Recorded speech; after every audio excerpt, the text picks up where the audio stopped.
दोस्तों, pan card का financial activity में काफ़ी बड़ा रोल होता है। हम केवल इसे आईडी प्रूफ के ही रोल में नहीं लेते हैं, बल्कि जहाँ कहीं भी आपका फाइनेंशियल एक्टिविटी होता है, वहाँ पे आपको पैन कार्ड देना मैंडेटरी हो जाता है। हम लोग पहले भी दे रहे थे, अब भी देंगे, लेकिन 1 अप्रैल 2026 से पैन कार्ड के नियम कानून में काफ़ी सारे बदलाव किए गए हैं। पैन कार्ड यानी परमानेंट अकाउंट नंबर।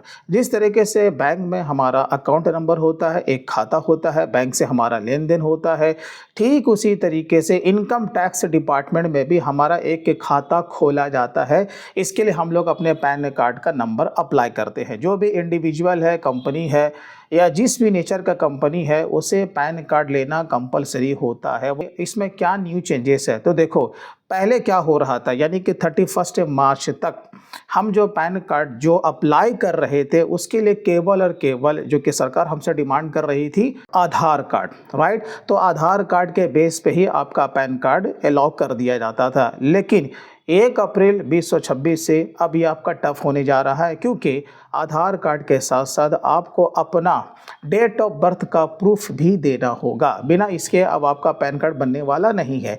अब डेट ऑफ प्रूफ में आपको कौन कौन सा डॉक्यूमेंट्स लगाना है, जिसे हम लोग एक्स्ट्रा डॉक्यूमेंट्स भी कहते हैं। सबसे पहली बात, बर्थ सर्टिफिकेट। अगर ये है तो आप ये लगा दो। अगर ये नहीं है तो अगर आपने मैट्रिकुलेशन किया होगा तो उसमें आपका डेट ऑफ बर्थ मेंशन रहता है, तो आपको मैट्रिक का मार्कशीट लगा देना है। अगर वो भी नहीं है तो भाई वोटर आई कार्ड नहीं है तो पासपोर्ट भी नहीं है तो ड्राइविंग लाइसेंस, ठीक है। इनमें से कोई भी एक डॉक्यूमेंट से आपको इसमें एडिशनल के तौर पे लगाना होगा। अब इनमें से अगर आपके पास कुछ भी नहीं है तो भाई आप डेट ऑफ बर्थ का प्रूफ कहाँ से लाओगे? तो यहाँ पे एक लास्ट ऑप्शन बचता है कि आपको एफिडेविट आपको करा करके देना पड़ेगा, राइट। अब जो दूसरा सबसे बड़ा चेंजेस है कि हम लोग अभी 31 मार्च तक अगर पैन कार्ड के लिए एप्लीकेशन डालते हैं तो उसके लिए आपका होता है फॉर्म नंबर 49A, राइट। लेकिन अब ये बदल करके आपका 93 हो जाएगा। अब हम लोग ये जानते हैं कि पैन कार्ड तो आपको पता है कि फाइनेंशियल एक्टिविटी में देना कंपलसरी था ही, अब भी है, लेकिन उसके जो थ्रेशोल्ड है, उसके लिमिट में कुछ बदलाव किया गया है। मैं उसके बारे में आपको बता देता हूं कि जब हम लोग पर डे के हिसाब से अपने बैंक में कैश का डिपॉजिट करते हैं, अगर उसका वैल्यू 50,000 से ज़्यादा है तो आपको पता है कि वहां पे आपको पैन कार्ड देना कंपलसरी हो जाता था, राइट। लेकिन अब इसे बंद कर दिया गया है। अब हर बार अगर 50,000 से ज़्यादा भी आप अगर कैश को जाकर के डिपॉजिट करते हो बैंक में, तो बैंक वाला अब आपसे पैन कार्ड का डिटेल से डिमांड नहीं करेगा। अब उसका जो वैल्यू बढ़ा करके 10 लाख रुपया कर दिया गया है। अगर 10 लाख से ज्यादा का आपका डिपॉजिट होता है तभी बैंक आपसे पैन कार्ड का डिमांड करेगा।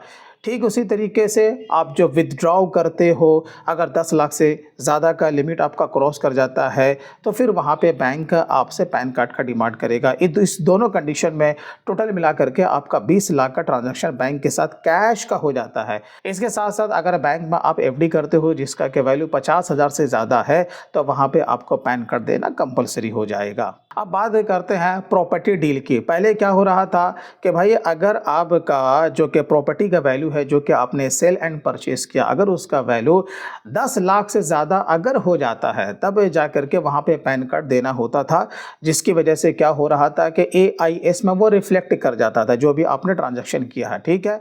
तो इनकम टैक्स डिपार्टमेंट को उसका डेटा मिल जाया करता था। लेकिन अब 10 लाख के लिमिट को बढ़ा करके जो कि 1 अप्रैल 2026 से आपका लागू होगा, उसे 20 लाख रुपया कर दिया गया है। अब बात करते हैं इसके बाद मोटर कार व्हीकल। पहले क्या हो रहा था, यानी कि 31 मार्च तक 4 व्हीलर आप परचेज किया करते थे तो वहां पे आपको पैन कार्ड देना कंपलसरी था, ठीक है। लेकिन अब क्या हो गया है, कोई भी आप 2 व्हीलर 4 व्हीलर कुछ भी परचेज करते हो, यानी कि व्हीकल आप परचेज करते हो, अगर उसका वैल्यू 5 लाख से ज़्यादा है तो फिर वहाँ पे आपको पैन कार्ड देना कंपलसरी हो गया है। अब जैसे कि आपका होटल का बिल है, रेस्टोरेंट का बिल है, आपने कोई इवेंट के लिए होटल का बुकिंग किया, आप तो उसका पेमेंट करोगे।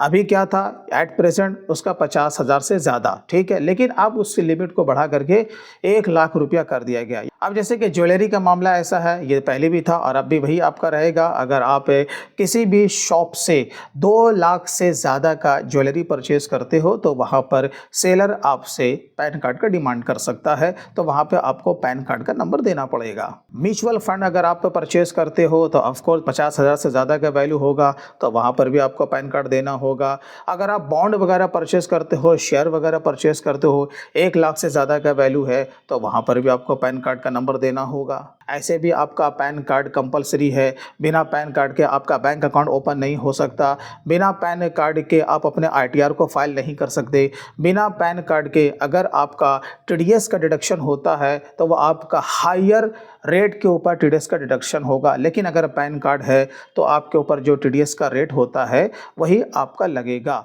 तो इन शॉर्ट 100 बात के एक बात कि पैन कार्ड होना अच्छी चीज़ है।